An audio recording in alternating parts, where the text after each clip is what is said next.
नमस्कार, झारखंड समाचार में आप सबों का स्वागत है।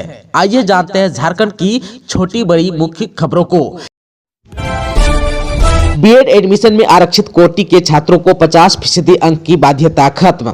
रांची बीएड कोर्स में एडमिशन के इच्छुक आरक्षित कैटेगरी के वैसे अभ्यर्थियों के लिए अच्छी खबर है जिन्हें स्नातक की परीक्षा में 50% से कम और 45% से अधिक अंक है। सरकार द्वारा आरक्षित कोटि के अभ्यर्थियों के लिए बीएड कोर्स में 50% अंक लाने की बाध्यता खत्म कर दी गई है, यानी कि अब आरक्षित कोटि के 45% या इससे अधिक अंक लाने वाले अभ्यर्थी बीएड के लिए चल रहे एडमिशन प्रक्रिया में शामिल हो सकते हैं। इस संबंध में Jharkhand combined interest competitive examination board यानी कि JCE-CEB द्वारा नोटिफिकेशन जारी कर दिया गया है। इसमें कहा गया है कि अनुसूचित जनजाति, अनुसूचित जाति, BC1, BC2, PWD समेत अन्य आरक्षित कोटि के अभ्यर्थियों को यह छूट दी गई है। इसके साथ बीएड प्रवेश परीक्षा के लिए ऑनलाइन आवेदन जमा करने की तिथि 31 मार्च तक बढ़ा दी गई है ताकि 45% अंक वाले अभ्यर्थी आवेदन जमा कर सके। बताते चले कि पहले ऑनलाइन आवेदन जमा करने की अंतिम तिथि 10 मार्च थी।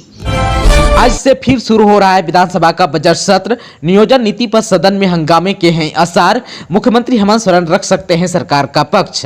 नियोजन नीति को लेकर हुए हंगामे के बाद स्थगित हुए झारखंड विधानसभा का बजट सत्र होली की छुट्टियों के बाद आज से फिर शुरू हो रहा है। उम्मीद जताई जा रही है कि सदन की शुरुआत ही नियोजन नीति और रोजगार को लेकर होगी। जहां विपक्ष युवाओं को रोजगार देने के मसले पर घेरने की तैयारी किए हुए हैं, वहीं पक्ष भी हर सवाल का जवाब देने को तैयार है। कैबिनेट में मुहर लगने के बाद कार्मिक की ओर से नई नियोजन नीति को लेकर अधिसूचना जारी कर दी गई है। ऐसे में कयास लगाए जा रहे हैं कि नियोजन नीति बड़ा मुद्दा होगा जो विधानसभा में गूंजेगा। आप सबको बता दूं कि उम्मीद जताई जा रही है कि इस बार जो है नियोजन नीति को लेकर विपक्ष के सवालों का जवाब खुद मुख्यमंत्री हेमंत सोरेन देंगे। वे सदन में सरकार का पक्ष भी रख सकते हैं।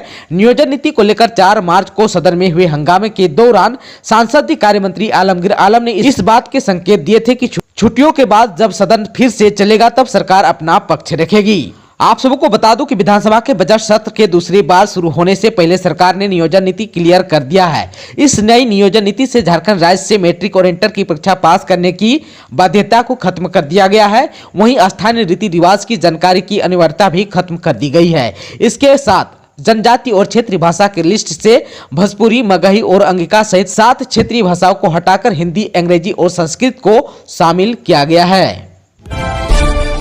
झारखंड में शिक्षक बनने का मौका, जल्द शुरू होगी प्रक्रिया। बालिका आवास स्कूलों में 308 शिक्षकों की होगी नियुक्ति। नए शैक्षणिक सत्र में हो जाएगी बहाली।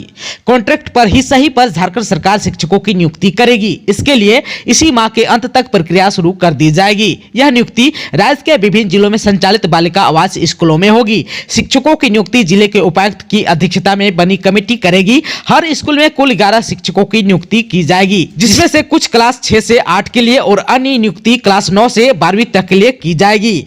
कॉन्ट्रैक्ट पर शिक्षकों की नियुक्ति कस्तूरबा गांधी बालिका आवास विद्यालय की तर्ज पर की जाएगी। यह नियुक्ति विभिन्न जिलों में संचालित बालिका आवास स्कूलों के लिए होगी। वैसे तो राज्य में कुल 57 बालिका आवास स्कूल हैं, लेकिन तत्काल नियुक्ति 28 स्कूलों के लिए की जाएगी। यह नियुक्ति उन स्कूलों में होगी जहां अभी नए भवन बनकर तैयार हैं। इन नए भवन में स्कूल चलाए जाएंगे, इसलिए शिक्षकों की नियुक्ति की जाएगी।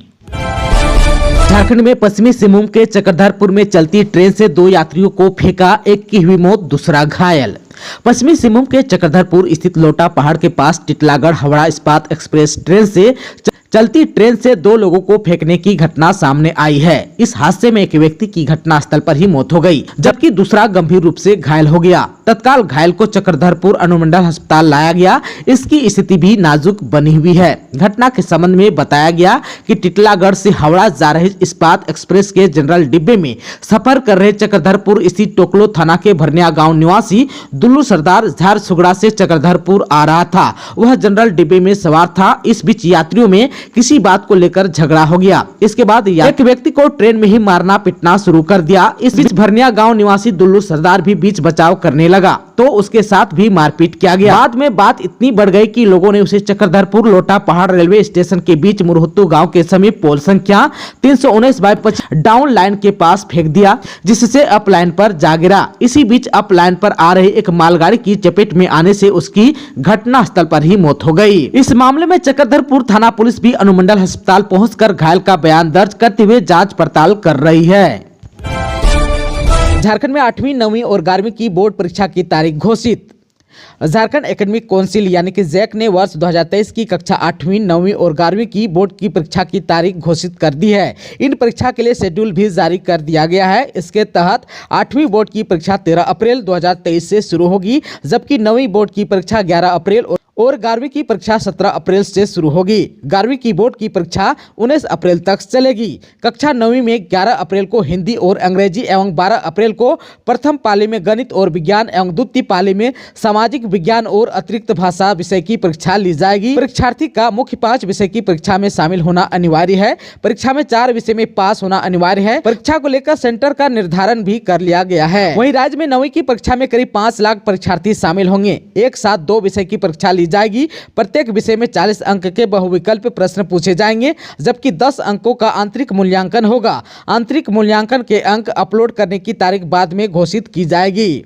वहीं सभी परीक्षा OMR सीट पर ली जाएगी। कक्षा 8वीं में सभी विषय में 50-50 अंक के बहुविकल्प प्रश्न पूछे जाएंगे, जबकि 100 अंकों का आंतरिक मूल्यांकन होगा। कक्षा 8वीं के परीक्षार्थियों का प्रवेश पत्र 6 अप्रैल 2023 से डाउनलोड होगा। 9वीं का प्रवेश पत्र 5 अप्रैल और 11वीं की परीक्षार्थियों का प्रवेश पत्र 11 अप्रैल से डाउनलोड होगा। नियुक्ति परीक्षाओं में अब हिंदी, अंग्रेजी और संस्कृत शामिल। भोजपुरी, मगही समेत 7 भाषाएं बाहर। राज्य सरकार ने मैट्रिक से लेकर स्नातक स्तरीय नियुक्ति परीक्षा नियमावली में संशोधन किया है। कैबिनेट के निर्णय के बाद क्रमिक विभाग ने संशोधित नियमावली अधिसूचित कर दी है। जारी नियमावली में राज्य और जिला स्तर पर मैट्रिक से लेकर स्नातक स्तरीय परीक्षाओं के लिए कुल 15 भाषाओं को सूचीबद्ध किया गया है। इनमें हिंदी, अंग्रेजी और संस्कृत को नई भाषा के रूप में शामिल किया गया है, पर भोजपुरी, मगही, अंगिका, असुर, बिरोह समेत 7 भाषाओं को बाहर कर दिया गया है। नियुक्ति परीक्षाओं के लिए अब जिला से लेकर राज्य स्तर तक सूचीबद्ध 15 भाषाओं की ही परीक्षा होगी। अब तक जिला और राज्य स्तर पर नियुक्ति के लिए अलग अलग भाषा चिन्हित थी।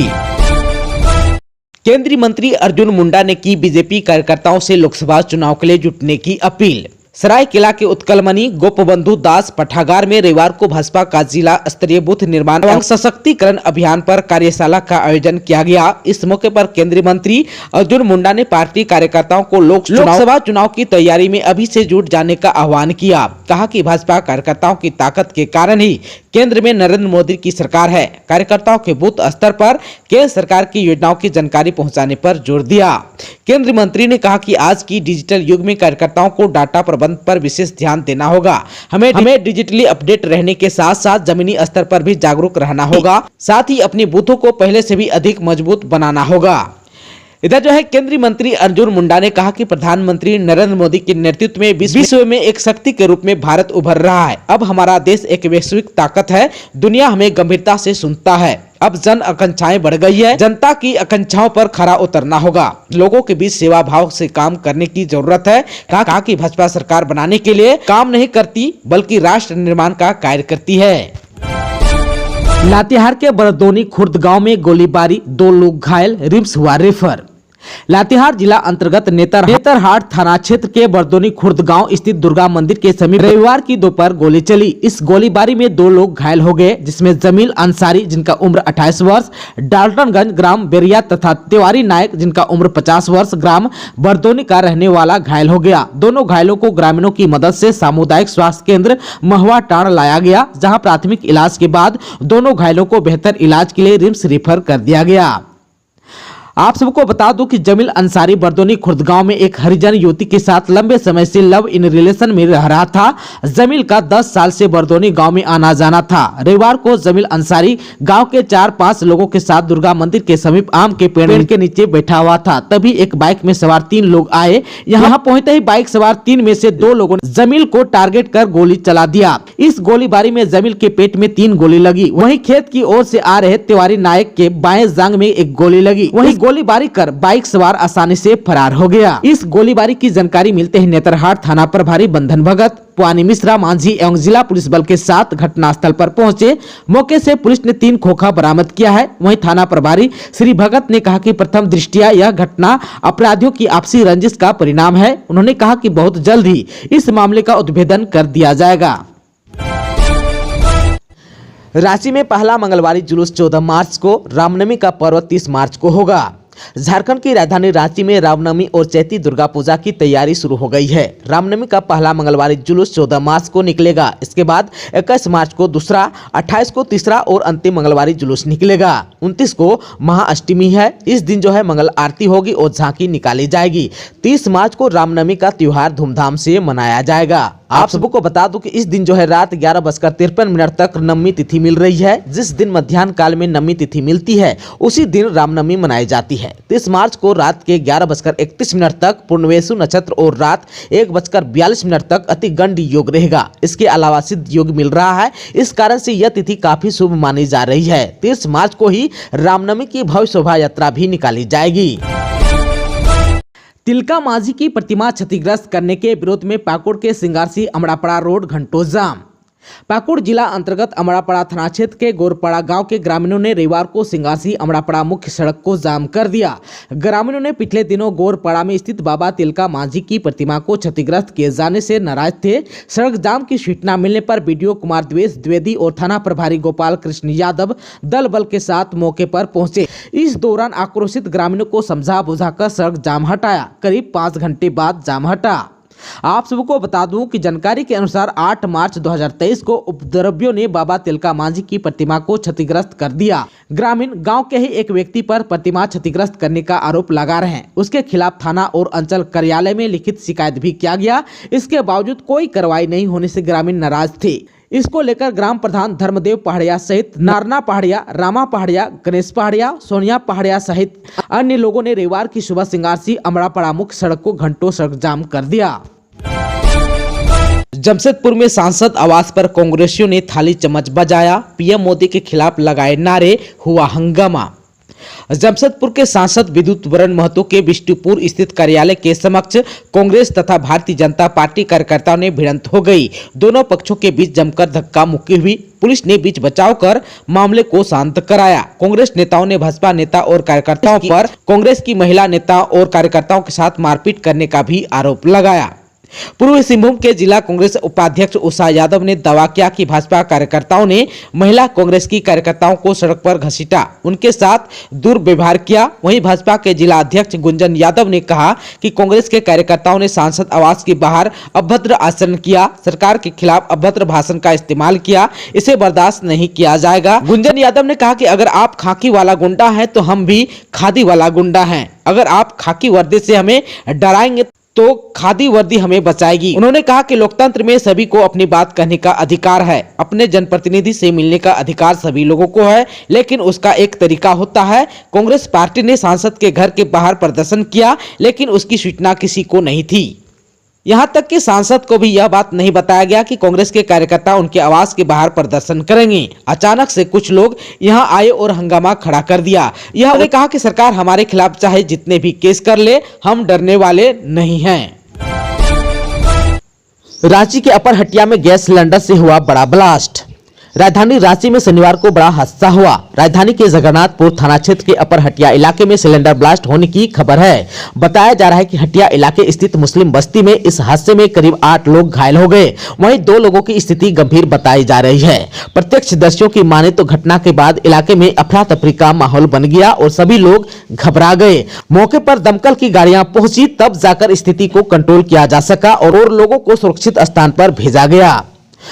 बताया जा रहा है कि घटना में कुर्बान अंसारी नामक व्यक्ति का घर क्षतिग्रस्त हो गया। साथ ही सभी घायल लोगों का इलाज अस्पताल में जारी है। अधिकतर लोग खतरे से बाहर बताए जा रहे हैं। घटना की जानकारी मिलते ही मौके पर फायर ब्रिगेड और जगन्नाथपुर थाने की पुलिस पहुंची और तुरंत राहत एवं बचाव कार्य शुरू कर दिया। घायलों को स्थानीय लोगों ने ही अस्पताल पहुंचाया। अभी सभी इलाजरत घायल लोग डॉक्टर की निगरानी में है और उनकी स्थिति फिलहाल स्थिर बनी हुई है।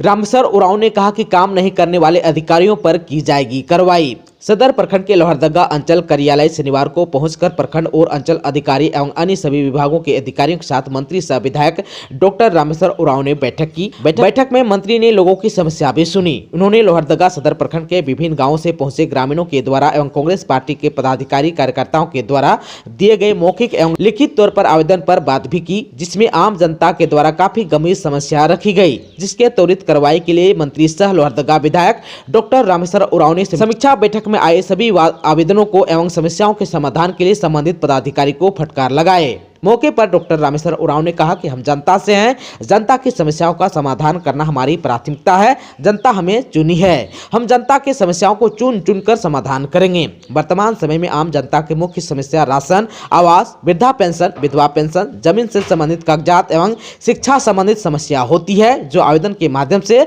हमें प्राप्त हुई है। इन सभी का निदान करना हमारी प्राथमिकता है। समस्याओं का समाधान के लिए हम हर स्तर से काम करने का काम कर रहे हैं। साहिबगंज और मिर्जा चौकी को रेलवे रैक लोडिंग का मिला एसटीओ, पत्थर व्यवसायी और मजदूरों में खुशी की लहर। साहिबगंज जिले के पत्थर व्यवसायी और मजदूरों को तोहफा मिला है। झारखंड प्रदूषण कंट्रोल बोर्ड ने शनिवार यानी कि 11 मार्च 2023 को जिले के 2 रेलवे रैक पॉइंट को सीटीओ दिया है। वहीं एक रेलवे रैक लोडिंग पॉइंट को अब भी सीटीओ नहीं दिया गया है। बोर्ड ने Sahibganj railway rake loading point और Mirza Chowki railway rake loading point को सीटीओ दिया है। सीटीओ मिलने के बाद जिले के ये 2 रेलवे रैक लोडिंग पॉइंट में एक बार फिर से स्टोन चिप्स का लोडिंग शुरू हो जाएगा। आप सबको बता दें कि गत 23 फरवरी से ही लोडिंग पॉइंट से स्टोन चिप्स का लोडिंग बंद है। दोस्तों, अभी तक आपने चैनल को सब्सक्राइब नहीं किया है तो प्लीज चैनल को सब्सक्राइब कर बेल आइकन को प्रेस कर दीजिएगा, ताकि खबरों का अपडेट आपको मिलता रहेगा। इसके साथ ही आज के खबरों में बस इतना ही। हमें दीजिए इजाजत। नमस्कार।